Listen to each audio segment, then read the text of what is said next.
I didn't know this book existed before I got it from my mom last Christmas, and she only got it for a Christmas game you play in Denmark, where you roll a die for a package, and you can steal packages from each other, like called a Christmas package game or whatever.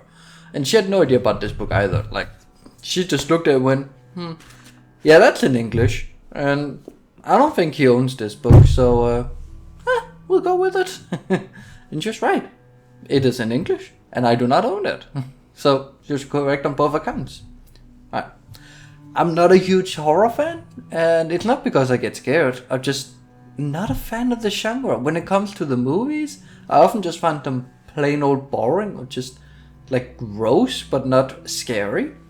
And when it comes to books, I just haven't found that many. I found The Piper that I liked, and then there's this one I read, and I haven't even read a couple of Stephen King's because they just don't catch my interest.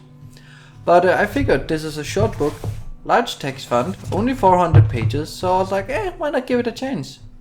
Even though my mom thought that I would never read it, so take that, Mom. So let's talk about the book a little. The Troop is written by Nick Cutter, sadly a pen name, but a pretty badass one if you're gonna be a horror author, so we'll let it slide. And it currently stands at a 3.85 out of 5 on Goodreads, with 14,500 reviews and 82,000 ratings. That's insane for a book I never heard of, and was just bought randomly in the supermarket. So yeah, good on you, Nick Cutter. And in 2014, it was nominated for Best Horror in the Goodreads Choice Awards. So even better, good for you, Nick Cutter. But when we look at this, if we talk about the cover is kind of ominous, and it shows the island of Falstaff where the troop will stay.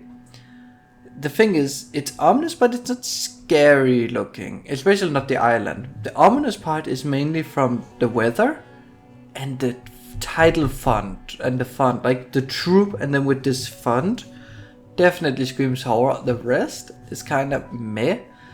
I would say the island is a bit too ordinary looking. I like for it to be a little more, stylized in a way. But I also prefer stylized covers, so it might also be that. But it's otherwise it's a fine cover. The Stephen King comment on the cover does a lot of work if you're looking at it from a perspective of wanting to buy the book. Because if I saw this book here, I would never pick it up. At least not based on the cover. If I was a horror fan, I'd be like, oh, Stephen King talked about how scary it is. I might pick it up. But I personally, I would never have picked it up if I didn't get it. Like, I wouldn't pick it up. I wouldn't read it if I didn't get it in a present, basically. But now I read it. Let's talk a little about it. So, there's a surprising amount of humor in the book. Like the conspiracy website, the reference in the beginning here. Like, you get the cheeseburger kills space alien. Beelzebub captured by GIs in Iraq. Hellspawn baby runs amok into pillow. El Chupacabra drains toddler's blob in potlet. Like, it's pure shit. Yeah. It's from the Weird News Network online edition. Yeah, it's 100% a conspiracy website where no one believes it. And yet they got it spot on. And also the boys and Tim do have some genuine funny moments. But what I really like is the psychology letters and all like the secondary stuff, like the things we get in between the story. Like this here, or let's see if we can find... I guess I just couldn't quickly... I should have put in notes in the book. Like not notes, but stickers. There should be... Yeah, I guess also the articles, like the scientific articles. I love it. I think it's so fun. It helps add to the world, makes the characters stand out more when you read the psychology letters, but it also prevents like the pacing from being ruined, because it's no more than just 1 or 2 pages, but you know it's not part of the story, so when you get back to the story, the pacing stays consistent. And this is a horror book, and it does kind of have all the signs of a horror book when you read it. But the first 80 pages contain very little horror. It's very much just a slice of life for a group of young boys who normally have nothing in common. And I remember being a Boy Scout. And the book does an amazing representation of being a scout and all the different people. And especially as you get older, fewer and fewer stick with it. Like, I stuck with it for 10 years. And I would probably have kept going if I had a good group. But I didn't. So now I do other stuff. Like this. Now, it does have some horror aspect. Like, the entire intro and description of this hungry man is certainly macabre. But it's not really scary. Like, it's disturbing, but not scary. But you can definitely tell the horror is there. And of course, just as I complained, like when I wrote down the notes complaining about the first 80 pages, that's when the horror starts. Who would have thought? Huh. The description of the dead man and how, and how Tim operated on him was chilling. Like, that was genuinely horrifying, and how, like, his entire way of being and the reaction and how Max were, like, trying to help, all of that. It was horrifying. And the book is also very introspective on the difference between being adult and a child. Because after the kids have locked Tim in the closet, Max is thinking back to his dad fighting some birds, only for him to end up killing them because he got caught in the struggle, trying to keep them out of the house, and didn't think everything through. And that's when Max realizes, just like Kent has at this point, that adults aren't perfect, and they make the same mistakes. But where Kent takes it as why should he listen to the adults, Max seems to realize that is why you should listen and learn and try to do better. Max realizes his dad never meant for them to die and is heartbroken from it, but we learn next time we should stop and think and look it through and be more careful. So it's very, like, it's almost trying to teach the reader why it's okay to make mistakes. I know it's kind of extreme talking about killing birds, but it's like it's kind of interesting that a horror book is so introspective. So let's talk about the second part of this book here. And now we're getting to the horror of the book. And the reason why I can talk about parts is because it is separated into parts. There are 3 parts in the book. The part 1, let's talk about that quickly, is the hungry man, and that kind of serves as the introduction, and the hungry man, of course. Then we get part 2 somewhere, I think it's chapter 15 area, and I think that's called, infestation, and part 3 is all the way in the back. And it's funny because part 2, here we go, part 3, contagion, and it's funny because they're about equal length. But I got not that much to say about part 2. But let's talk about what I do have to say. Because part 2 is where the horror of the book really picks up. The description of testing on the chimpanzee was so fucking gross and chilling. That was true, like, that was horror in its purest form. And the clinical descriptions just made it worse when you know someone were watching it and talking and about it. Because you had 2 speakers. You had the first speaker, which was Dr. Edgerton, I think his name was. And he was very much clinical about it, and it just seemed so chill. Whereas the other speaker, I don't remember his last name, but I think it was Clive, it's very much, oh god, it's horrible, oh god. And that made it so, like, that it kind of ruined the horror aspect in it, a little. Like, it didn't remove the horror, but it definitely lessened it and made it way easier to read through in that regard. But let's talk about one of the main characters, Shelly or Shell. He's a maniac. Not only do we have an infectious tapeworm with no cure, we also just have a maniac who would love to make sure he will be the only one found alive. He gets a hard on when killing people, and oof. That's just so gross. But we'll talk a little bit more about Shelley as we get further. But first we have to talk about how they handled Kent getting the tapeworms. And I'm so glad that Ephraim really got pushed to get Kent kicked out of the group. It is too late most likely, but it is the right thing. It was disturbing just how he ate the millipede while keeping an eye contact with Max. On the other hand, I was also glad they let him back in, because it does show the humanity, and basically with Newt being, wait guys, if we just keep him in the corner, he cannot infest us. And he's right. If he can't spit or bite them or anything, they won't get them. Now, that all happened. Let's talk about Shelley. Okay, let's get back to the twisted boy. Cause oh boy, that boy is twisted. The tormenting of Kent when Kent is locked down in the basement. The cat killing we get description of. The guy literally pitched a tent when murdering a cat and later on when murdering people. At this point in the book, I was so sure it was going to be Shelley and Newt who will be last ones alive. So, I can already tell now, spoilers, I was wrong. But it is what it is. And just move the coffee over here so we don't have a weird shadow, I guess. But it was so... he's so disturbing. But, I mean, it adds to it because Shelley's is this really well-thinking character. He's clearly is it a sociopath? I guess it is because he doesn't have empathy. I think he's a sociopath. But he's also a psychopath because he just wants to kill. I know that's not what psychopaths are, but common term. Now, chapter 30 was one of the most horrific chapters. Chapter 30 is, let's see where, that was 40, that was close though. 33, we're close. Chapter 30 is like middle of the book. It's right here. It's only a couple of pages. It's actually quite a short chapter as I recall. Yeah. It's like from 245 to 258, so 13 pages. It's a relatively short chapter. But it was probably the most horrific.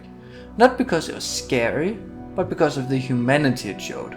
And the way like the boys react. Because you tend to forget when reading a book like this. Because the boys have to basically grow up fast. You tend to forget that these are 14-year-old boys. Like, you will get reference to that. Like, they don't know what what a whore is. And like all the perverted jokes. They kinda get it, but kinda don't. Like, Shelley doesn't quite get what pitching a tent is. But he's definitely enjoying it. And we have references to them, like exploring sexuality with the girls at school, but we don't really have any proper. But here we get that these 14-year-old boys have to kill a turtle, and it's just they just realize how horribly it is because so far they've probably only seen PG-13 movies. So, bang, you're dead, no blood. But here there's a lot of blood. The turtle is struggling to stay alive, and it's a horrible experience to read, not because you get scared, but you just get so sad. Both for the boys and the turtle. Yeah. Ending the section 2 here with Dr. Edgerton is as chilling as you would expect. He does not feel any remorse. I mean, if you told him that kids on an island were like getting the worms and spreading it between them and how they handled it, he would probably just be like, great. Put me in a helicopter above them and let me study them. Or put cameras everywhere. I want to see it. It's insane. Now, let's talk about the final part of this book. Part 3, Contagion. And I haven't written, and I want to talk about something I haven't talked about before now. And because I didn't quite know where it was going. And that's Shelley and how he ruined the mind of Ephraim, or If. And like totally ruined it. And the thing is, Ephraim was never infected, but because he hit Kent and got blood on, he thought he might have gotten some eggs here, but it's probably the lighting. But Shelley realizes that Ephraim got scared. So it's like, I saw it. And then he just kept doing it, and Ephraim just started losing his mind. And Shelley is like, yeah, the only way to do it is by cutting your skin so you can grab it and pull it out. And Ephraim is so sure he sees it, and then every time he goes in and he thinks he grabs it, it disappears. It slips further into it. It's never there. It's horrible. It's absolutely, like, that's so fucking horrible. I love it. It's so good. And yeah, I'm so glad that Shelley ends up getting affected too, because he does, like, if any of the characters, he deserves it. Like, Ephraim has his mental problems with anger, but Shelley has his problems. Period. The kid is just pure evil and madness. So, yeah, that's so fucking horrible. Something I don't, and I still can't quite decide it on it, is if I like the aspect that Dr. Edgerton weren't just trying to find a cure for obesity. Because that was the idea behind the tapeworms here, where you take a pill with the tapeworms, they will make you slim because they'll eat all the food you eat. And then you take another pill, they'll basically kill them and flush them out of your system, and you're good. That's the idea we're taught, but now we learn that he's also working, like the reason why tapeworms can infect the entire body is because he made them into a biological weapon. Because tapeworms normally would never do that because they can't live outside your, intestines. So now we learn that it's also a biological weapon. And I mean, it makes sense, but I also think it adds too much to the story in a way. But then we further on in the book do get a little more about it, and it kind of is better because we get an interview of the admiral doing, like, by the lawyer trying to figure out who's to blame and like what's going on, and we do learn by the admiral being quiet that the Canadian Navy were probably in on this and were probably hoping for good results. And can I quickly find it because I think it's so fucking chilling to think about. Yeah, here it is. So here.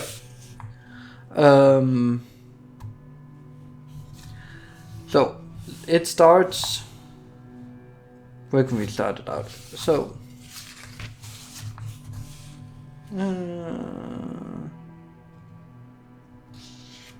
Okay, anyways. Are you aware that we presently have Claude Lafleur in custody? Are you also aware that Lafleur has some fairly damning things to say? You'll have to talk to my superiors about that. And early on we were told that he does not have superiors. Then, here. Somewhere back. No, not there, somewhere. So, Admiral, who are your superiors? He remained silent.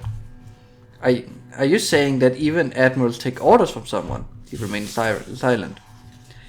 Admiral, just earlier you used the term I'd like to revisit. Monstrous. Perhaps you'll agree, Admiral Brewer, that purposefully releasing a contagion would be monstrous, and if Tom Hatchett, the hungry man,